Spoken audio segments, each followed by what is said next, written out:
سورۃ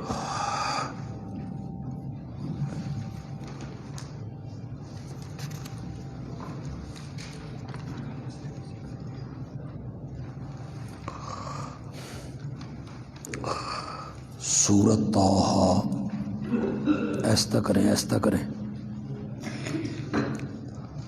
آیت نمبر ہے 99۔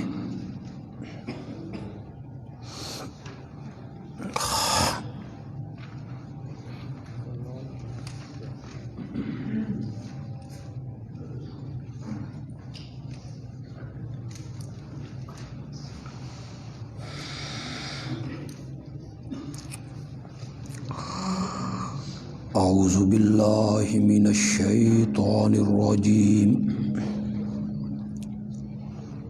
بسم اللہ الرحمن الرحیم۔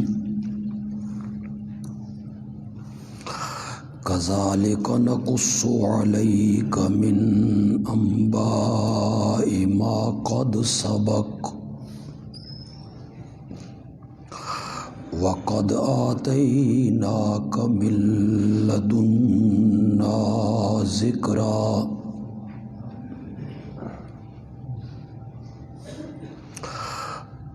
مَنْ أَعْرَضَ عَنْهُ فَإِنَّهُ يَحْمِلُ يَوْمَ الْقِيَامَةِ وِزْرًا خَالِدِينَ فِيهِ وَسَاءَ لَهُمْ يَوْمَ الْقِيَامَةِ حِمْلًا۔ يَوْمَ يُنفَخُ فِي الصُّورِ وَنَحْشُرُ الْمُجْرِمِينَ يَوْمَئِذٍ زُرْقًا۔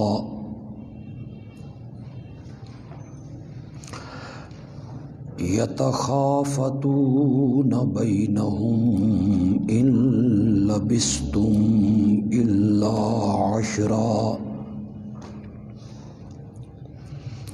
نَحْنُ أَعْلَمُ بِمَا يَقُولُونَ إِذْ يَقُولُ أَمْثَلُهُمْ طَرِيقَةً إِن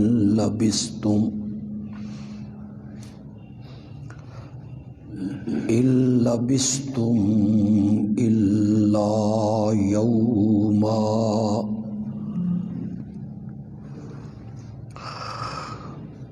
اللهم صل على سيدنا ومولانا محمد وعلى آل سيدنا ومولانا محمد وبارك وسلم ثم صل عليه۔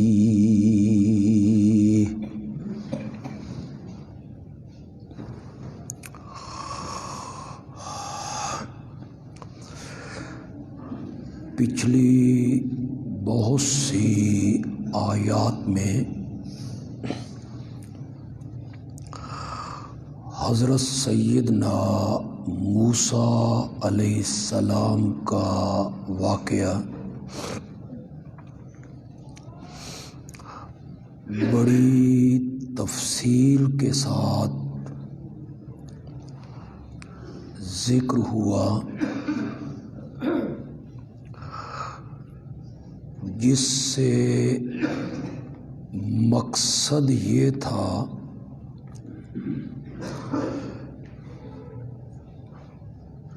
کہ دعوت حق کے پہنچانے میں مصائب، دکھ، تکلیفیں، غم اور پریشانیاں آتی ہیں، تم پر بھی آئیں گی۔ تو حضرت موسیٰ علیہ السلام کو دیکھو، انہوں نے کتنی جرت شجاعت، دلیری اور بہادری سے حق کی آواز قوم فرعون تک پہنچائی۔ آیت نمبر 99 میں اللہ نے یہ بتایا کہ حضرت موسیٰ علیہ السلام کے علاوہ جو باقی پیغمبر اور رسول آئے انہوں نے بھی بڑی جرت کے ساتھ ہمارا پیغام اپنی اپنی قوم تک پہنچایا۔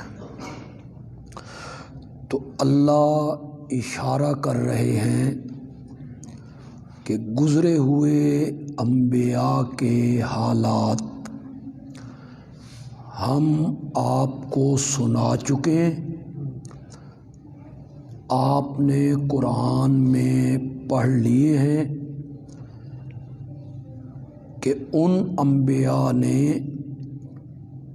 دعوت توحید اور دعوت حق لوگوں کے سامنے بڑی جرت کے ساتھ بیان کی تھی۔ اس کے بعد آیت نمبر اسی آیت 99 میں اللہ تعالیٰ کہتے ہیں کہ ہم نے آپ کو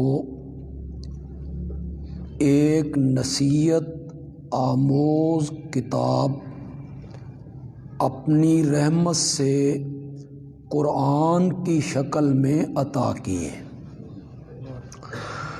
تو جس طرح پہلے نبیوں نے اللہ کے پیغام کو قوموں کے سامنے رکھا، آپ بھی اس قرآن کو لوگوں کے سامنے کھول کھول کے بیان کریں۔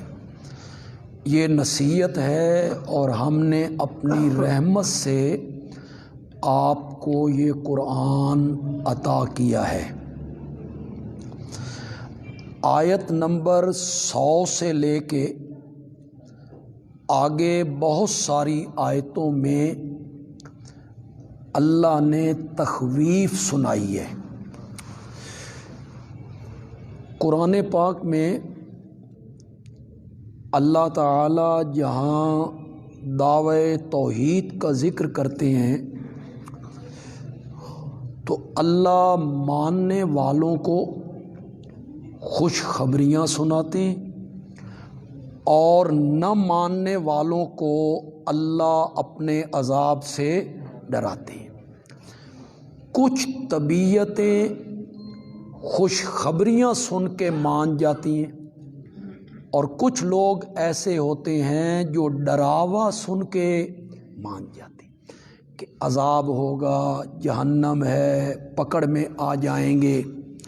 تو اللہ نے آیت نمبر 100 سے لے کے آگے بہت ساری آیتوں میں تخویف سنائی، ڈراوا سنائے۔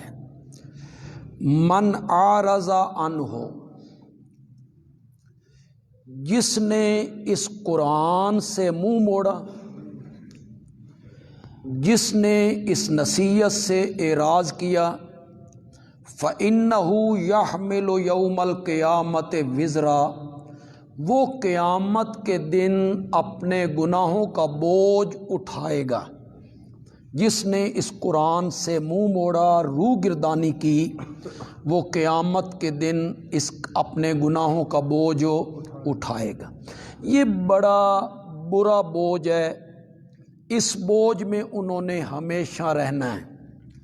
یوم ینفخ فی الصور، جس دن سور میں پھونکا جائے گا، وَنَحْشُرُ الْمُجْرِمِينَ يَوْمَئِذٍ زُرْقًا، اور ہم جمع کر لیں گے، ہم اکٹھا کر لیں گے مجرم لوگوں کو اس دن زرقن اس حالت میں کہ ان کی آنکھیں پیاس کی وجہ سے نیلی ہو جائیں گی، نیلی آنکھیں ہو جائیں گی پیاس کی وجہ سے۔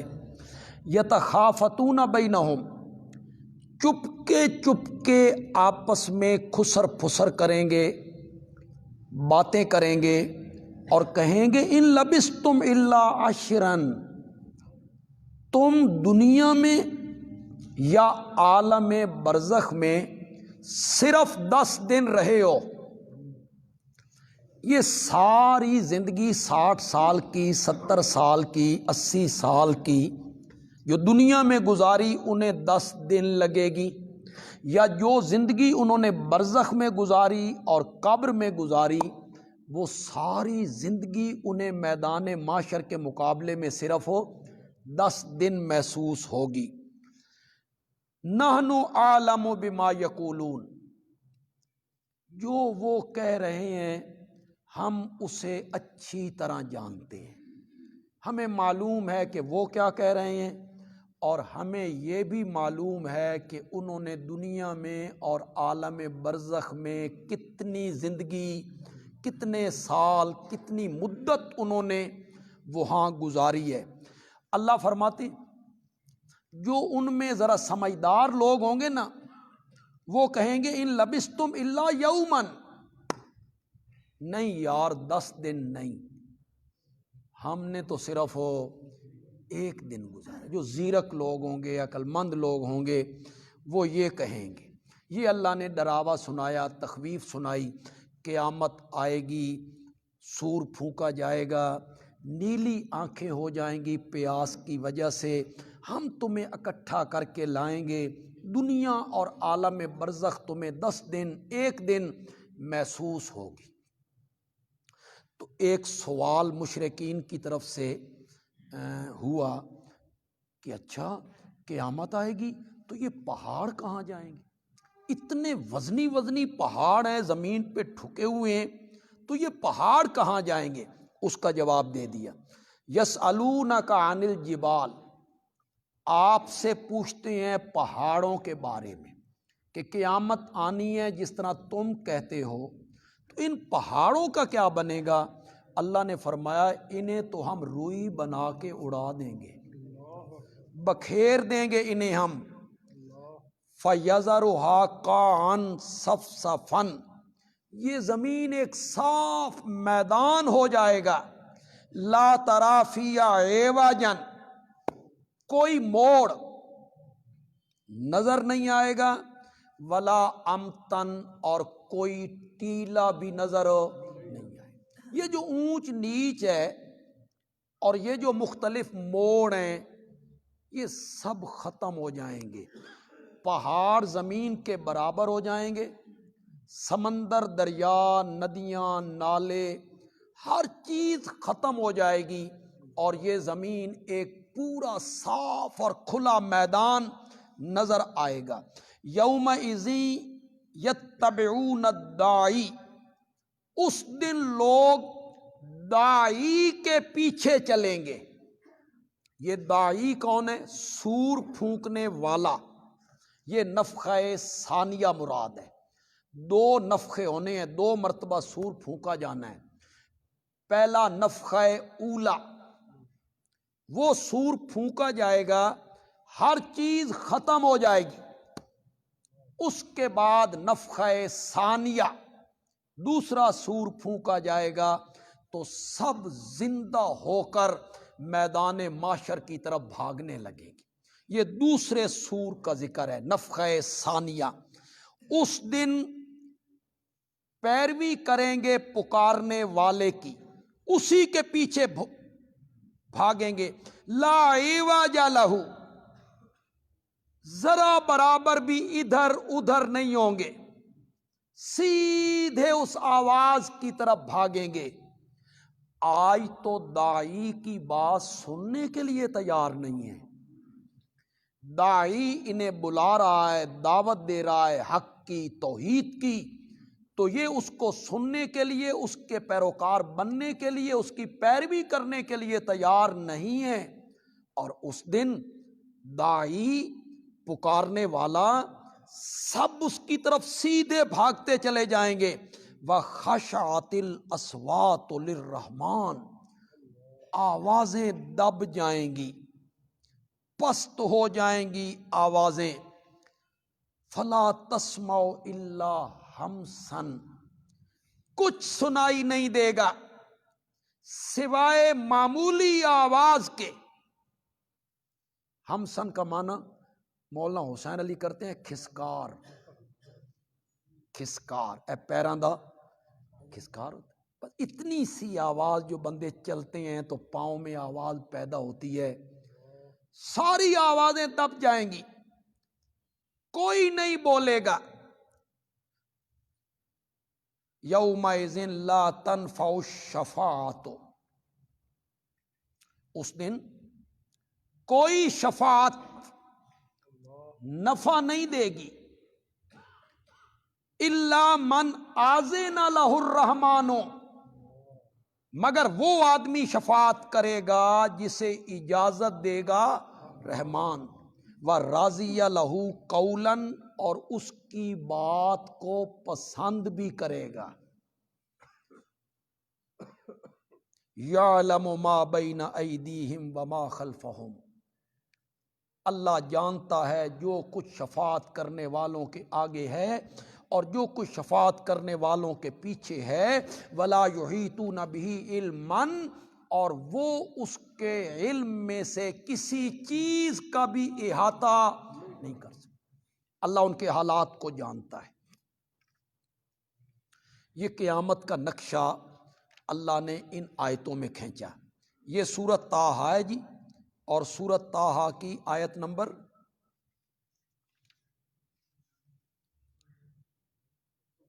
109 ہے جی، آیت نمبر 109 سورۃ طٰہٰ۔ یہ میں اس لیے توجہ دلا رہا ہوں کہ جو احباب ہمیں سن رہے ہیں یا بعد میں ہمارے اس درس کو ہماری آئی ڈی پہ، فیس بک پہ سنیں گے، تو وہ ذرا اس کو نوٹ کریں۔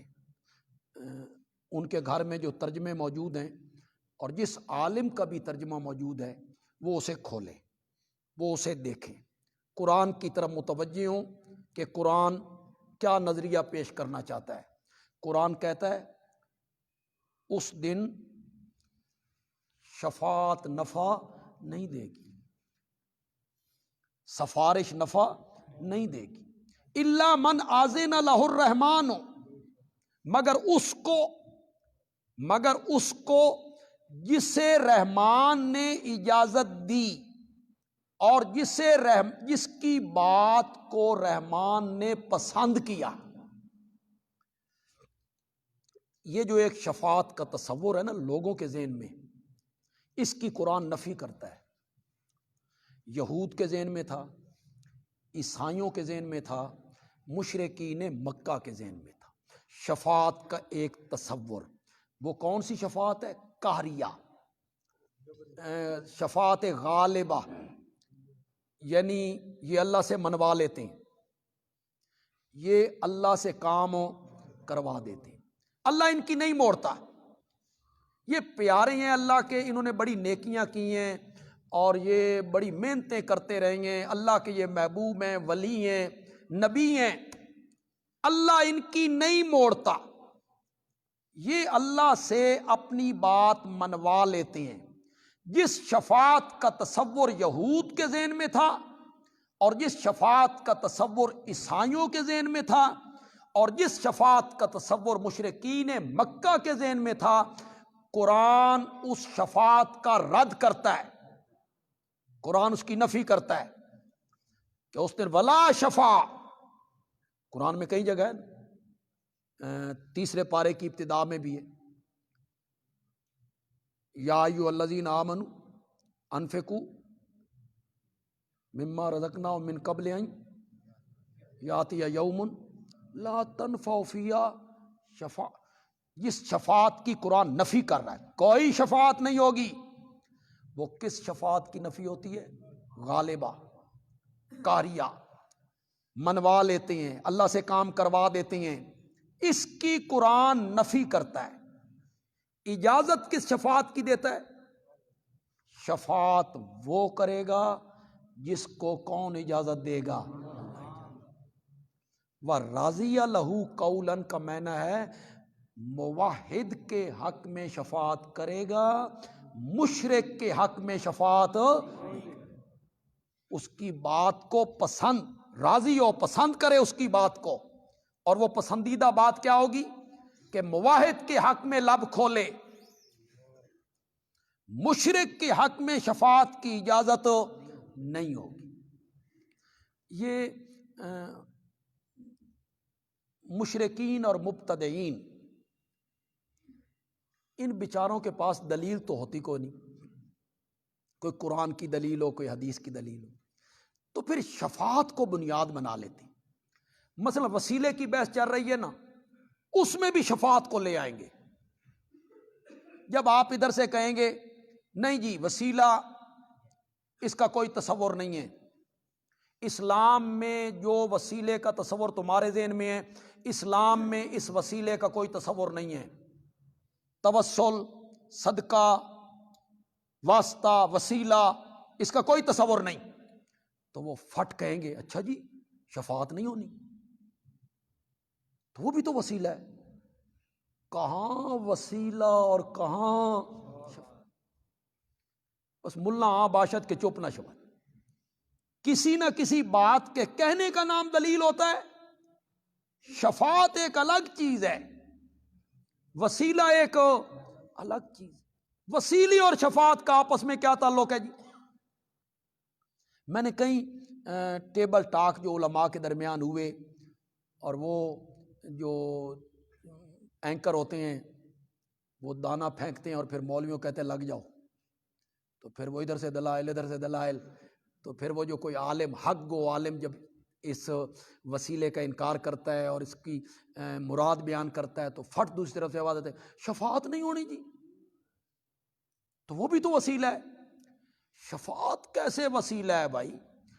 شفاعت تو دعا ہے۔ شفاعت کیا ہے؟ دعا ہے کہ یا اللہ ان کو معاف کر دے۔ اس میں کون سا وسیلہ آ گیا؟ وسیلہ ایک الگ چیز ہے، شفاعت الگ چیز۔ وسیلے، واسطے، طفیل، صدقہ، اس کا قرآن و حدیث میں کوئی نام و نشان بھی نہیں ہے، کوئی ذکر نہیں۔ پھر مجھے تھوڑی سی تفصیل میں جانا پڑ جائے۔ سورۃ مائدہ میں کہا یا ایھا الذین آمنوا اتقوا اللہ وابتغوا الیہ الوسیلہ وجاہدوا فی سبیلہ۔ وہاں سے انہوں نے مراد لے لیا اے ایمان والو اللہ سے ڈرو اور اللہ کی طرف وسیلہ ڈھونڈو، کسی نبی دا، کسی ولی دا، کسی بزرگ دا وسیلہ ڈھونڈو، وجاہدوا فی سبیلہ، اور اللہ کے رستے میں کیا کرو؟ جہاد کرو۔ اور مصیبت یہ پڑ گئی کہ ایک وسیلے کا لفظ اردو میں استعمال ہوتا ہے اور ایک وسیلے کا لفظ عربی میں استعمال، دونوں میں بڑا فرق ہے۔ جو اردو میں استعمال ہوتا ہے اس کا معنی ہوتا ہے ذریعہ، چھت پہ چڑھنا ہو تو سیڑھی، بڑے افسر کو ملنا ہو تو نیچے کی سفارش، یہ اردو میں۔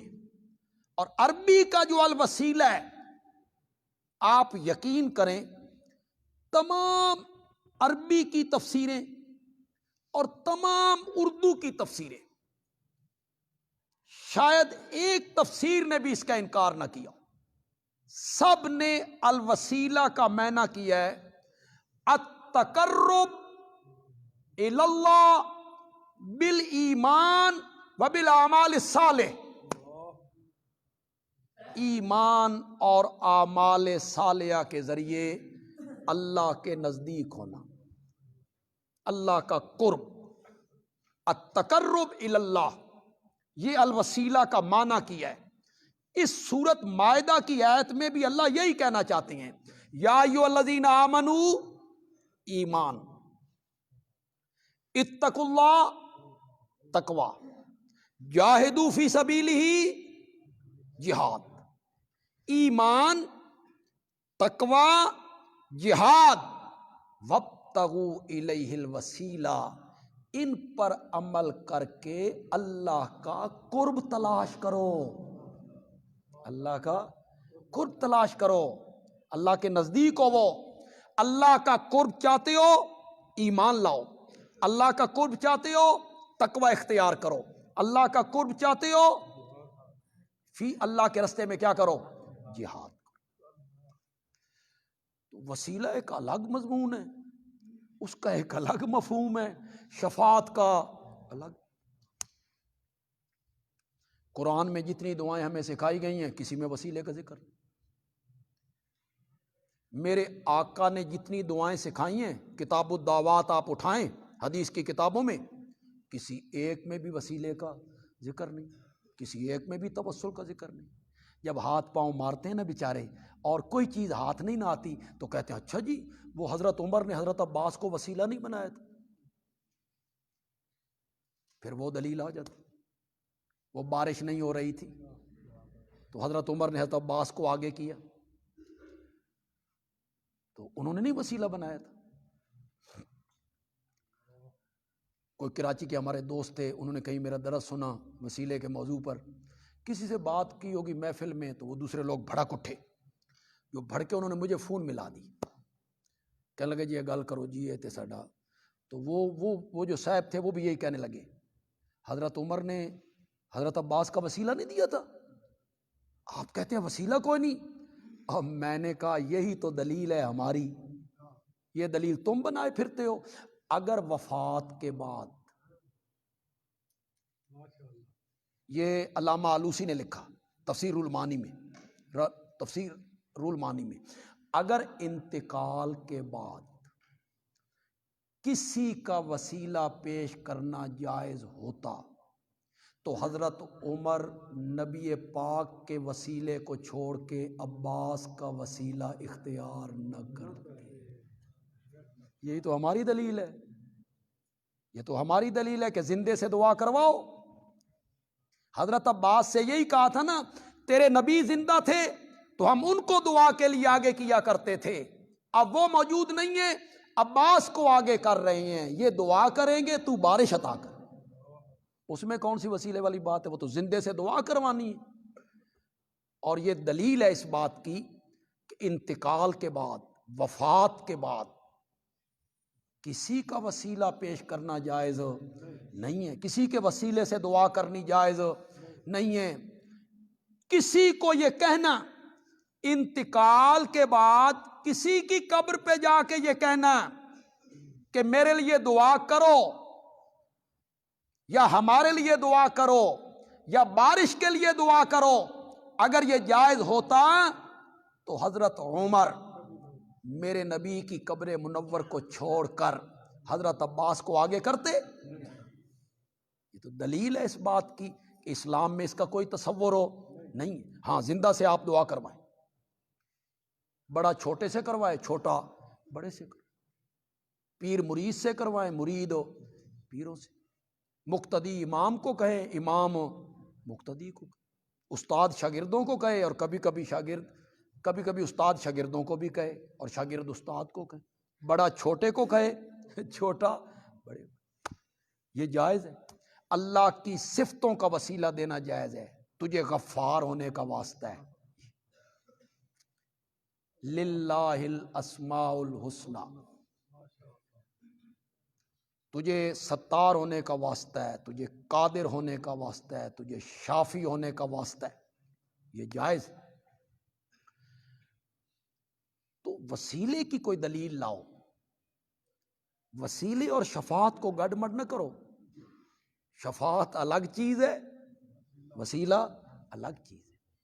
شفاعت کا کون قائل نہیں؟ شفاعت تو معصوم بچوں نے بھی کرنی ہے، شفاعت تو علماء نے بھی کرنی ہے، حفاظ نے بھی کرنی ہے، شہداء نے بھی کرنی ہے، انبیاء نے بھی کرنی ہے، اور سب سے بڑی شفاعت آمنہ کے لال نے کرنی صلی اللہ علیہ وسلم، اس کا تو انکار ہی نہیں ہے۔ تو شفاعت کیا ہے؟ دعا ہے۔ قیامت کے دن ہوگی. نبی اکرم صلی اللہ علیہ وسلم امت کے گناہگار موحد گناہگار ان کے حق میں قیامت کے دن کیا کریں گے؟ شفاعت کریں. لیکن کب کریں گے؟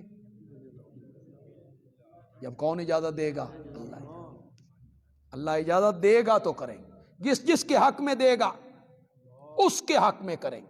موحدین کے حق میں شفاعت ہوگی، مشرک کے حق میں شفاعت نہیں ہوگی. اس دن میں صفحہ نمبر 414 پہ آ گیا ہوں، آیت نمبر 111 پہ پہنچ گیا ہوں.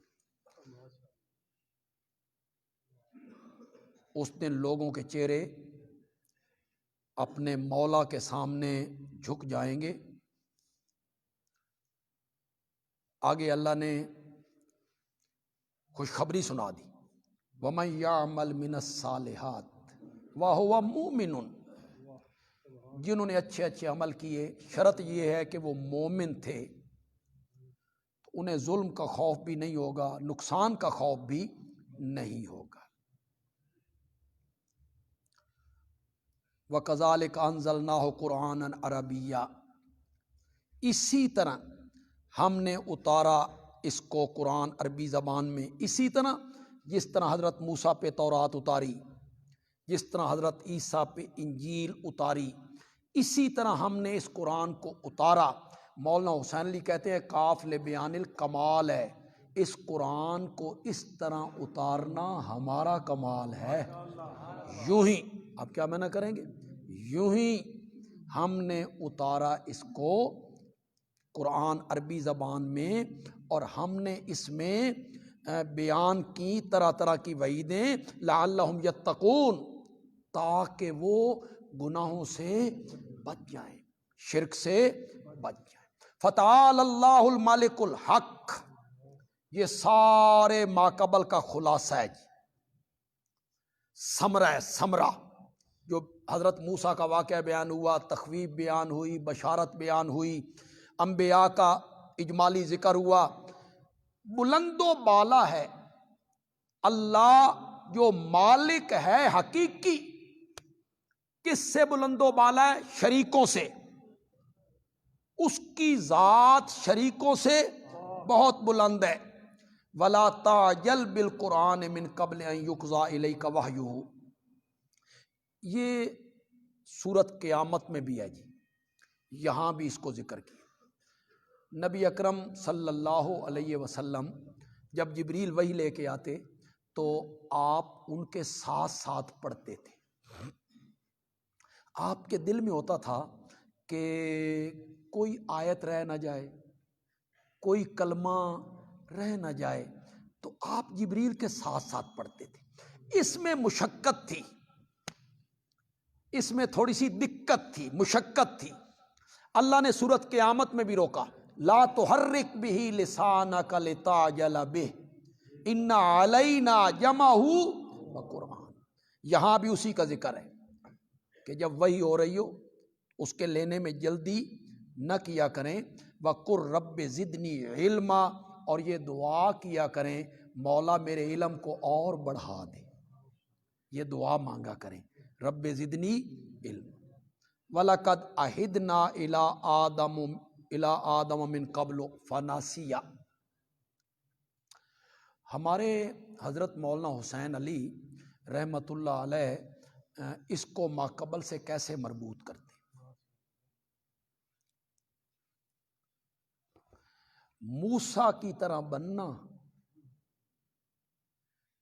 میرے پیغمبر اور میرے پیغمبر کے امتیوں، موسیٰ کی طرح بننا، حق بیان کرنا ہے جرت کے ساتھ، بہادری کے ساتھ. کہیں آدم کی طرح تمہارے عزم میں کمزوری نہ آ جائے، جس طرح آدم کے عزم میں کیا آ گئی تھی؟ کمزوری. کہ ہم نے انہیں کہا کہ اس درخت کے قریب نہیں جانا، اور شیطان نے انہیں ورگلایا، پٹری سے اتار دیا، اور وہ بھول کے اس درخت کا پھل کھا بیٹھے. حضرت نیلوی رحمت اللہ علیہ اسے جوڑتے ہیں قر رب زدنی علما کے ساتھ۔ بھول چوک انسان کی چونکہ فطرت ہے، اس لیے یہ دعا مانگا کرو رب زدنی علما، کہ بھول چوک انسانوں کی فطرت میں شامل ہے۔ دیکھا نہیں تمہارے بابا آدم بھی بھول گئے، وَلَقَدْ عَهِدْنَا إِلَىٰ آدَمَ مِنْ قَبْلُ، ہم نے حضرت آدم کو ان سے عہد لیا تھا، انہیں حکم دیا تھا کہ اس درخت کے قریب نہیں جانا، فَنَسِيَا، وہ بھول گئے۔ وَلَمْ نَجِدْ لَهُ عَزْمًا، دو معنی کیے مفسرین نے وَلَمْ نَجِدْ لَهُ عَزْمًا، ہم نے ان میں ثبات نہیں پایا، پختگی، کہ ان کے پاؤں پھسل گئے تھے۔ اور دوسرا معنی جسے میں زیادہ مناسب سمجھتا ہوں، وَلَمْ نَجِدْ لَهُ عَزْمًا، آدم بھول گئے تھے رب کی نافرمانی پر، ہم نے ان کا ارادہ نہیں کیا، یعنی عزم اور ارادہ رب کی نافرمانی کا نہیں تھا، بھول چوک کے ساتھ یہ سارا معاملہ ہو گیا تھا۔ وَإِذْ قُلْنَا لِلْمَلَائِكَةِ اسْجُدُوا لِآدَمَ فَسَجَدُوا إِلَّا إِبْلِيسَ أَبَىٰ۔ قصہ آدم و ابلیس مختلف صورتوں میں بیان ہوا جی، آراف میں بیان ہوا، بقرہ میں بیان ہوا، بنی اسرائیل میں بیان ہوا، یہاں بیان ہو رہا ہے قصہ آدم و ابلیس، شروع والا قصہ۔ یہ کیوں بیان ہوتا ہے جی؟ تھوڑا ٹیسٹ لے بھی، یہ قصہ اللہ کیوں بیان کرتے ہیں مختلف صورتوں میں؟ ہاں اگے کچھ بولو، اتنی غلطیں صحیح ہے۔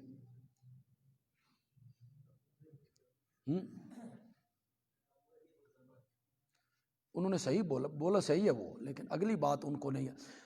اللہ تعالی متنبع کرتے ہیں شیطان تمہارا پرانا دشمن ہے، اس نے تمہارے بابا سے دشمنی کی تھی، تمہارے بابا اور تمہاری ماں کو جنت سے نکلوانے کا سبب بنا تھا، اس کے پیچھے نہیں چلنا، اس کی پیروی نہیں کرنی، اس کی بات نہیں ماننی، یہ میرا بھی دشمن ہے، یہ تمہارا بھی دشمن ہے، لہذا شیطان کی پیروی نہ کرو، قرآن کی پیروی کرو۔ یہ قصہ آدم و ابلیس اس لیے بیان کیا جاتا ہے اکثر جگہوں پہ، ایک دو جگہوں پہ اس کے علاوہ بھی مقصد اور تھا۔ مثلا سورۃ بقرہ میں کیا مقصد تھا؟ جب قصہ آدم و ابلیس کو بیان کیا، فرشتوں کا سجدہ کرو، پھر ابلیس نے انکار کیا، پھر آگے آدم کو جنت میں بھیجا اور انہوں نے پھل کھا لیا، وہاں تینوں مخلوقوں کا ذکر کیا تھا، وہاں کیوں ذکر کیا؟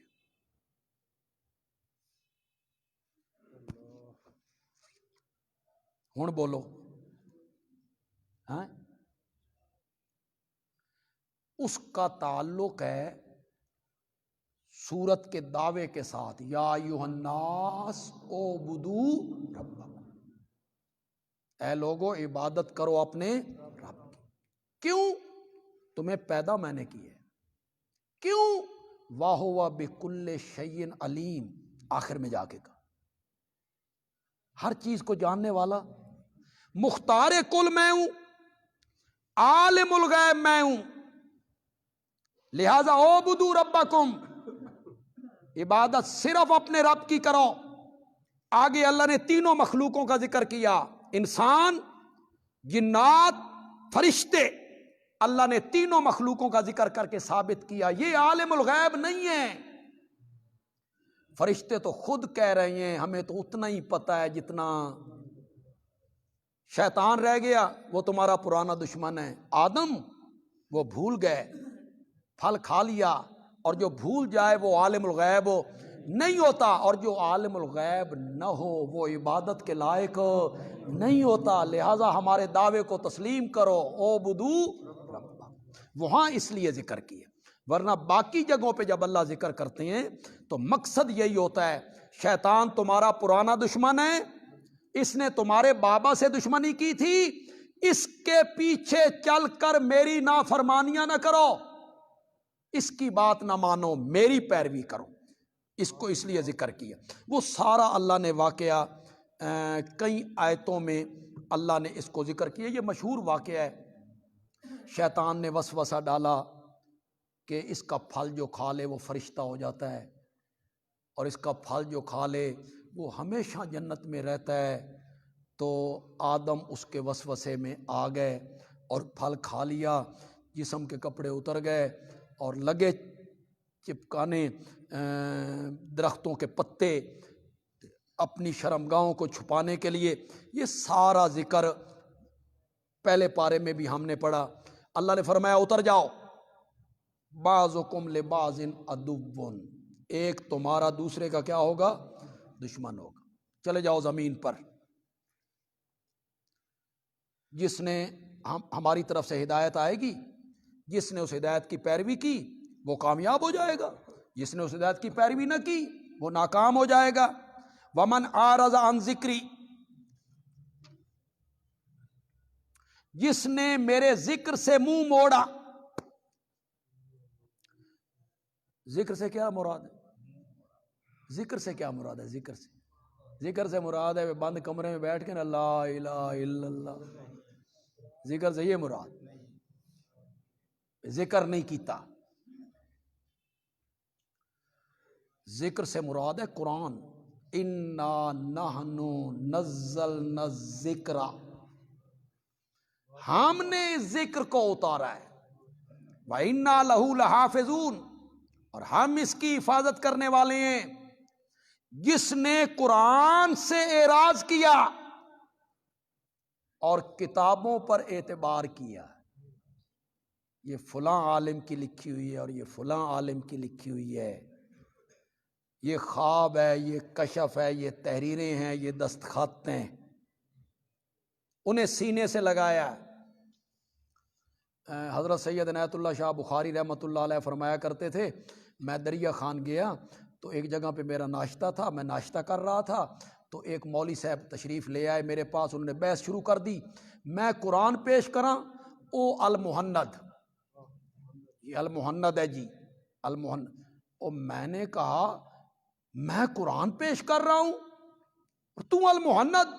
تو وہ مولوی صاحب کہتے ہیں ساڈے واسطے المحند بھی قرآن ہی ہے جی۔ انا للہ و انا الیہ راجعون۔ جس نے ہمارے قرآن سے منہ موڑا، قصوں کہانیوں پہ اعتماد کیا، بزرگوں کی کتابیں، تحریریں اور لکھتیں کہ فلاں یہ لکھ کے گئے، فلاں بزرگ یہ لکھ کے گئے۔ تحریریں کیا ہوتی ہیں بزرگوں کی یار، جو بزرگوں کے ذمے لگ جاتی ہیں۔ ہم زندہ موجود ہیں، میں زندہ موجود ہوں،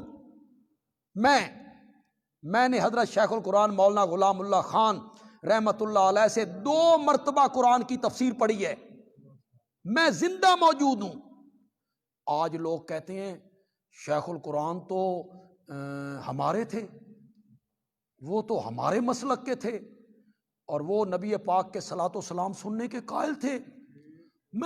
ہم زندہ بھی موجود ہیں بھائی، ہماری موجودگی میں ان کی تفسیر موجود ہے جواہر القرآن، ان کا وہ چھوٹا قرآن انہوں نے چھپوایا تھا، جس میں وہ لکھواتے تھے ہمیں دعویٰ، دلیل عقلی، دلیل نقلی، تخویب، بشارت، شکوہ لکھواتے تھے، تو انہوں نے سب کچھ لکھوا کے چھپوا دیا تاکہ لکھنے میں وقت ضائع نہ ہو۔ اس کو کہتے تھے چھوٹا جواہر القرآن، میرے پاس ہے وہ، اس میں سورت روم آپ پڑھیں، سورت روم، فَإِنَّكَ لَا تُسْمِعُ الْمَوْتَىٰ، اس پر جو حاشیہ انہوں نے لکھا پڑھو ذرا، لیکن اس حاشیے کو بھی نہیں پڑھنا، جواہر القرآن کو نہیں پڑھنا، ہم شاگردوں کو بھی نہیں دیکھنا۔ اس میں لکھا ہوا ہے، عدم سماع پہ بحث کرتے کرتے کرتے کرتے کرتے آخر میں آ کے حضرت شیخ لکھتے ہیں نبی اکرم صلی اللہ علیہ وسلم کی قبر مبارک کے نزدیک سے سننے والی، صلاۃ و سلام سننے والی جتنی روایات آئی ہیں ان میں سے اکثر کے راوی شیعہ ہیں، یہ لکھ کے گئے وہ، لیکن نہیں ماننی نو، ایک تحریر کو بنیاد بنا لیا، جو تحریر بعد میں کل عدم ہو گئی تھی، اسی کے بلبوتے پر جناب لگے ہوئے، کہتے ہیں منوائیں گے ہم کہ شیخ القرآن اس کے قائل تھے۔ او بھائی، او اللہ کے بندو، ہم نے پڑھا ہے ان سے عصر سے لے کے مغرب تک، وہ ایک کلاس لگاتے تھے، اختیاری تھی وہ، کوئی طالب علم بیٹھے تو اس کی مرضی ہے، نہ بیٹھے تو اس کی مرضی ہے، اختیاری تھی وہ کلاس، عصر سے مغرب تک وہ کلاس لگاتے تھے، جس میں پڑھاتے ہی مسئلہ حیات النبی تھے۔ ہم زندہ موجود ہیں یار، ان کی تقریریں ہیں، ان کی کیسٹیں ہیں، ان کا دورہ تفسیر ہے، لیکن ایک تحریر ان کے ذمے لگا کے کہتے ہیں وہ تو اس کے قائل تھے۔ مجھے حضرت شیخ کے متعلق جو کچھ کہا گیا نا، میں نے یقین ہو گیا بھئی باقی بزرگاں دا معاملہ بھی کو جو انہیں ہی ان کے ذمے لگ گئی۔ من اعرض عن ذکری، جس نے میرے ذکر سے اعراض کیا، فَإِنَّ لَهُ مَعِيشَةً ضَنْكًا، ان کی معیشت ہم تنگ کر دیں گے، وصف قناعت چھین لیں گے۔ معیشت تنگ کرنے کا مطلب کیا ہے؟ قناعت کی وصف جو ہے وہ چھین لیں گے، یا اس سے مراد اگلے جہان کی تنگی ہے۔ وَنَحْشُرُهُ يَوْمَ الْقِيَامَةِ أَعْمَىٰ، اور ہم اسے اٹھائیں گے قیامت کے دن اندھا کر کے، کہے گا رب لما حشرتنی اعمیٰ، تو نے مجھے اندھا کر کے کیوں اٹھایا؟ وقد کنت بصیرا، میں تو دنیا میں دیکھا کرتا تھا، آنکھیں تھی میری، کیوں مجھے اندھا کر کے دکھایا؟ قال کذالک، اللہ نے کہا اسی طرح، اتت کا آیاتنا، تیرے پاس ہماری آیتیں پہنچی تھیں، فنسیتہا، تو ان کو بھولنا، ترک کرنے کے معنی، چھوڑنے کے معنی، بھول گیا یعنی چھوڑ دیا۔ ہماری آیتیں تجھ تک پہنچی تھیں جی، قل انما انا بشر مثلکم، ہماری آیتیں تجھ تک پہنچی تھیں، قل لا یعلم من فی السماوات والارض الغیب الا اللہ، ہماری آیتیں تجھ تک پہنچی تھیں، انک لا تسمع الموتى، تو نے اس کو چھوڑ دیا، تو نے اسے بھلا دیا۔ فنسیتہا وکذالک الیوم تنسیٰ، آج تجھے بھی بھلا دیا گیا ہے، بھلا دیا گیا یعنی چھوڑ دیا گیا ہے۔ یہ اندھا پن کچھ وقت کے لیے ہوگا، ہمیشہ کے لیے نہیں، پھر انہیں نظر دے دی جائے گی، یہ سب کچھ دیکھیں گے، ان سے پھر سوال و جواب ہوں گے۔ آگے تھوڑی سی تخویف کا ذکر ہے، اور اب آئیں آیت نمبر 416 صفحے پہ آئیں جی، 130۔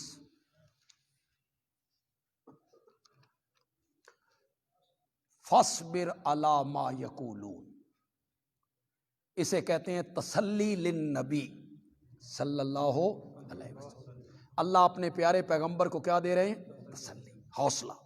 فَاصْبِرْ عَلَىٰ مَا يَقُولُونَ، یہ جو بکواس کرتے ہیں نا، عَلَىٰ مَا يَقُولُونَ کا معنی میں نے کیا ہے، جو کچھ یہ کہتے ہیں، کیا شاعر ہے، دیوانہ ہے، مجنون ہے، کذاب ہے، جادوگر ہے، فلاں لوہار سے پڑھ کے آتا ہے، پہلے لوگوں کی کہانیاں سناتا رہتا ہے، یہ جو بکواس کرتے ہیں نا میرے پیغمبر، فصبر، اس پہ صبر کر، اور ان مصائب، ذہنی اذیت، فتوے، پھبتیاں، مشورے، میٹنگیں، قتل کے مشورے، پھر راستے میں کانٹے، پتھروں کی بارش، گلے میں رسیاں، مولا اس کا بھی تو کوئی علاج ہونا چاہیے نا۔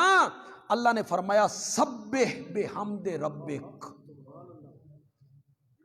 اس کا علاج یہ ہے کہ اپنے رب کی تسبیح کے ساتھ اس کی خوبیاں بیان کی، قبل طلوع الشمس، و قبل غروبہا، سورج کے نکلنے سے پہلے فجر، و قبل غروبہا، سورج کے غروب ہونے سے پہلے عصر، ومن آناء اللیل، رات کے کچھ حصوں میں مغرب اور عشاء، فسبح، تسبیح کر، و اطراف النہار، اور دن کے دونوں کناروں پر زور، آناء اللیل عشاء کر لیں اور دن کے کنارے اس کو مغرب کر لیں جی، لعلک ترضی، تاکہ تو خوش ہو جائے۔ تو نماز پڑھیں گے، یہ 5 وقت کی نمازوں کا ذکر ہے جی، اور نماز ساری حمد ہے، نماز ساری تسبیح ہے، نماز سارا اللہ کا کیا ہے، ذکر ہے۔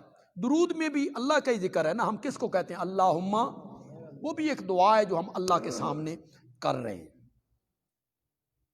ولا تمدن عینیک الی ما متعنا بہ ازواجا منہم، آپ بھی اسے غور سے سن لیں تو طالب علم ذرا زیادہ غور نال سنیں۔ یہ جب دیکھتے ہیں نا لوگ کاروں میں پھر رہے ہیں اور کوٹھیوں میں اور بڑے اچھے اچھے کپڑے پہنے ہوئے ہیں، مرید پیچھے ہیں اور نعت پڑھتا ہے تو اوپر نوٹوں کی بارش ہو، انہاں دی اللہ لاوان لگ جاتی، یہ بھائی بڑا ہے، بڑا مکان ہے، بڑی کوٹھی ہے، بڑی کار ہے فلاں مولوی کے پاس۔ اللہ تعالیٰ کیا کہتے ہیں، آنکھ اٹھا کے بھی نہ دیکھ، میرے پیغمبر اکھاں لمبیاں نہ کر، لفظی معنی تو یہی ہوگا نا، ولا تمدن عینیک، آنکھ اٹھا کے بھی نہ دیکھ، الی ما متعنا بہ، جو کچھ ہم نے برتنے کے لیے دیا ہے ان کو، ازواجا منہم، طرح طرح کے کافروں کو، طرح طرح کے کافروں سے مراد کیا ہے، یہودی، عیسائی، منافق، مشرکین مکہ، یہ طرح طرح کے ہو گئے، طرح طرح کے کافروں کو جو اسباب متاع ہم نے ان کو دی ہیں، میرے پیغمبر اکھ چاہ کے بھی نہیں دیکھنا، نہیں دیکھنا۔ زہرۃ الحیات الدنیا، یہ دنیا کی زندگی کی رونق ہے، اور دنیا کی زندگی کب تک ہے، کب تک ہے، یہ دنیا کی زندگی کی عیش ہے، لنفتنہم فیہ، ہم بھی چاہتے ہیں کہ ان کی آزمائش کریں، انہیں یہ سب کچھ دے کے ان کی آزمائش کریں، شکر کر کے شرک سے بچتے ہیں، یا ہماری نعمتیں کھا کے پھر کہتے ہیں ہمیں جو کچھ دے رکھا ہے ہمارے حضرت صاحب کی نظر کرم ہے، وہی دیتے ہیں، انہی کا کھاتے ہیں، انہی کا ہم ان کی آزمائش کر رہے ہیں۔ وَرِزْقُ رَبِّكَ خَيْرٌ وَأَبْقَىٰ، اور تیرے رب کا جو دیا ہوا رزق ہے نا وہ بہتر بھی ہے، باقی رہنے والا بھی۔ تو اس پر بالکل نظر اٹھا کے نہ دیکھا کرو، اس لیے کہ اللہ نے آپ کو قرآن کا علم دیا ہے، اللہ نے آپ کو دین کا علم دیا ہے۔ دنیا کیا ہے، کوئی لینڈ کروزر میں پھرتا ہے، ہمیں کیا، پھرے، ہمیں اس کی حسد میں نہیں آنا چاہیے، ہمارے دل میں یہ گمان بھی نہیں آنا چاہیے کہ دین چھوڑ کے ہم دنیا کے پیچھے بھاگیں، دنیا کے لیے ہم دین کو قربان کر دیں، نہیں، یہ تو انتہائی گھٹیا سوچ ہے۔ وَأْمُرْ أَهْلَكَ بِالصَّلَاةِ، میرے پیغمبر اپنے گھر والوں کو بھی نماز کا حکم دے، وَاسْتَبِرْ عَلَيْهَا، اس پر قائم رہے، لَا نَسْأَلُكَ رِزْقًا، ہم تجھ سے روزی کا سوال نہیں کرتے، یہ نبی پاک کو بھی کہا جا رہا ہے، ہمیں بھی کہا جا رہا ہے، ہم تم سے روزی کا سوال نہیں کرتے، نحنو نرزقک، تجھے بھی تو روزی ہم ہی دیتے ہیں۔ دیکھیں ایک نوکر ہوتا ہے نا، نوکر یا غلام ہوتا ہے، تو مالک اسے کہتا ہے جا مزدوری کر تے کما کے لایا، کچھ من بھی دیں تے کچھ تو استعمال کر، ہمیشہ مالک یوں ہی کہتا ہے، کسی نوکر کو پہ کام کرو تو جو کمائی ہوگی وہ میری۔ اللہ تعالیٰ کہتے ہیں نہ، تم ہو میرے بندے لیکن میں تم سے روزی کا مطالبہ نہیں کرتا، تمہیں تو روزی میں دیتا ہوں۔ وَالْعَاقِبَةُ لِلتَّقْوَىٰ، اور اچھا انجام جو ہے وہ کس کا ہے، تقویٰ۔ آگے اللہ نے ایک شکوہ ذکر کی، مشرکین کے رویے پر اللہ شکوہ کرتے ہیں۔ شکوہ کس بات پہ کیا؟ مشرکین کہتے ہیں کہ یہ کوئی نشانی کیوں نہیں لے آتا؟ اب نشانیاں تو بہت تھیں، قرآن سے بڑی نشانی کیا ہے؟ چاند کا 2 ٹکڑے ہو جانا، اس سے بڑی نشانی کیا تھی؟ وہ کہتے تھے جو نشانی ہم مانگ رہے ہیں، تو آسمان پہ چڑھ جا، تیرا سونے کا مکان بن جائے، تیرے باغات لگ جائیں، وہ مطالبے کرتے تھے۔ کیوں نہیں لے آتا نشانی؟ اولم تاتہم بینۃ ما فی الصحف الاولی، کیا ان کے پاس نہیں پہنچ گیا مصداق اس چیز کا جو پہلی کتابوں میں تھا، جو تورات میں لکھا گیا تھا، انجیل میں لکھا گیا تھا، پہلے صحیفوں میں جس نبی کا ذکر تھا، کیا وہ نبی ان کے پاس آ نہیں گیا؟ آپ کی شکل میں آ گیا نا وہ نبی، اور ان میں سے کچھ لوگ مانتے بھی ہیں، جیسے حضرت عبداللہ ابن سلام ہو گئے۔ وہ کہتے تھے کہ جو تورات میں جس نبی کی نشانیاں اور علامتیں تھیں، وہ ساری نشانیاں محمد عربی میں پائی جاتی ہیں۔ یہ کس معجزے کا مطالبہ کرتے ہیں؟ وَلَوْ أَنَّا أَهْلَكْنَاهُمْ بِعَذَابٍ مِّن قَبْلِهِ، میرے پیغمبر ہم نے آپ کو بھیجا ہے، آپ پر قرآن اتارا ہے، اگر ہم آپ کو بھیجنے سے پہلے اور قرآن اتارنے سے پہلے ان کو ہلاک کر دیتے نا عذاب میں، لقالو، تو یہ کہتے ربنا لولا ارسلت الینا رسولا، تو نے کوئی رسول بھیجا ہی نہیں، تو کوئی رسول تو بھیجتا تو ہم اس کی پیروی کرتے۔ یہ یوں بکواس کرتے۔ اب رسول آ گیا ہے، کتاب آ گئی ہے، اس کو ماننے کے لیے تیار نہیں ہے۔ قل، میرے پیغمبر کہہ، کل متربص، سب انتظار کرنے والے ہیں، میں بھی اور تم بھی، فتربصو، تم بھی انتظار کرو، سب انتظار میں ہیں۔ کامیابی کس کو ملتی ہے؟ ناکامی کس کا مقدر بنتی ہے؟ عذاب میں کون جکڑا جاتا ہے؟ رحمتوں کے خزانے کس کو ملتے ہیں؟ سب انتظار کرو۔ فَسَتَعْلَمُونَ، ان قریب تم جان لوگے، من اصحاب الصراط السوی، کون ہے سیدھے رستے پہ چلنے والا، وَمَنِ اهْتَدَىٰ، اور کون ہے ہدایت یافتہ۔ ان قریب تمہیں اس بات کا پتہ چل جائے گا۔ الحمدللہ رب العالمین، والصلاۃ والسلام علی سید الانبیاء والمرسلین۔